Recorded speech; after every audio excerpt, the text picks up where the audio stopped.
Oggi, in questo giorno della festa di San Lorenzo, siamo riuniti alla nostra parrocchia per un amichevole con i ragazzi della nostra comunità insieme a un'altra squadra di Agrigento per ringraziare l'Associazione A Cuore Aperto, di cui è presidente il dottor Ruvolo, di questa gentile donazione di un defibrillatore semiautomatico che servirà a poter svolgere in sicurezza le attività sportive della nostra comunità.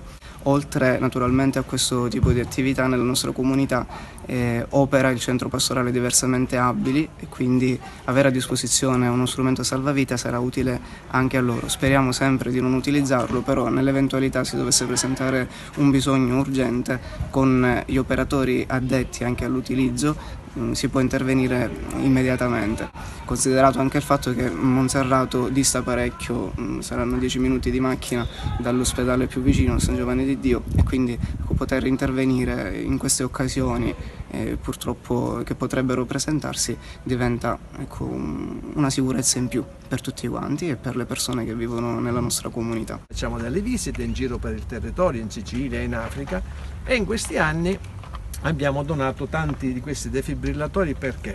Perché servono alle squadre, perché purtroppo qualche volta può servire. Facciamo queste cose perché noi crediamo che bisogna aiutare gli altri. Qui in Africa, dove capita, anche quello vicino di casa, tra di voi dovete aiutarvi, non stando attento al colore della pelle. Perché io quando apro le persone, fermo il cuore, apro il cuore, il colore del sangue è uguale. Ho operato arabi, ho operato israeliani, ho operato thailandesi, ho operato siciliani del nord, è uguale, siamo tutti uguali.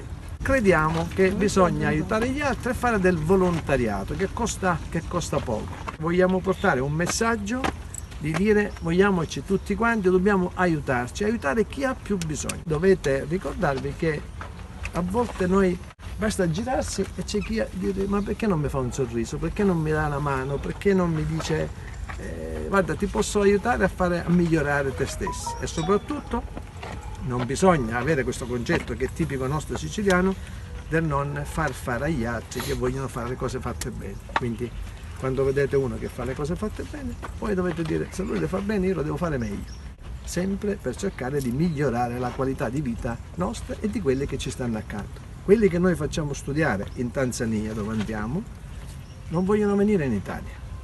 Dicono ma noi vogliamo stare con quelli che possiamo parlare la stessa lingua, lavoriamo, diventano infermieri, diventano medici e sono felici di restare in Africa. Quelli che vengono qua purtroppo a volte vengono perché sono o mandati via o massacrati, allora scappano. Siamo venuti contenti, siamo venuti perché Don Antonio ci ha chiamato e ben volentieri siamo venuti, però ricordate che questo deve essere un messaggio da portare a casa anche con le vostre famiglie.